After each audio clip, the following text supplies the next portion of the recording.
Eto na guys, Miss Chika, next na hinuhubog ng Sparkle Campus Cuties ang kanilang talent sa pagpapatawa. At para matuto, sumabak sila sa workshop kasama ang kababol na si Paolo Contis.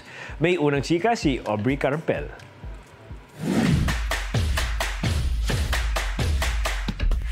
Higit pa sa looks and talent.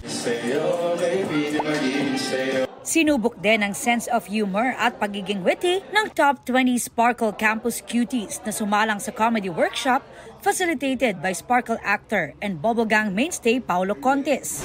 Bukod sa pagbibigay ng comedy sketches, itinuro rin ni Paolo ang fundamentals of comedy na natutunan din daw niya sa kanyang naging mentor sa showbiz. Happy si Paolo dahil marami raw siyang nakitaan ng potential. I was very happy to kahit paano to share the knowledge na ituro din naman sa akin. I'm very happy na na-meet ko sila and they're very much willing to learn.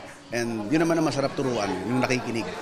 Speaking of mentor, si Kapuso comedy genius at bubblegang co-star Michael Virao ang isa sa itinuturing ni Paolo sa mentor sa pagpapatawa. Kaya naman, looking forward na raw siya sa 30th bubblegang anniversary na puno ng kwela at good vibes. Especially si Kuya Bitoy, lahat naman yan tinatanong kung anong mga may aambag namin. Anong magkasama kami, napakita na niya sa akin, tapos may mga naging comments na ako.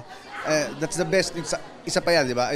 Isa yan sa mga mentor, di ba? Si Bitoy, di ba? You see how he asks us kung ano ang tingin namin, kung ano. Hindi siya naging madamot. So, we're very excited for the 30th anniversary. Bukod dyan, may mga ginawa rin daw movie si Pao na ipalalabas this year. At may sisimulan ding bagong serye. Ito ang unang balita. Aubrey Carampel para sa GMA Integrated News. Gusto mo bang mauna sa mga balita? Mag-subscribe na sa GMA Integrated News sa YouTube at tumutok sa unang balita.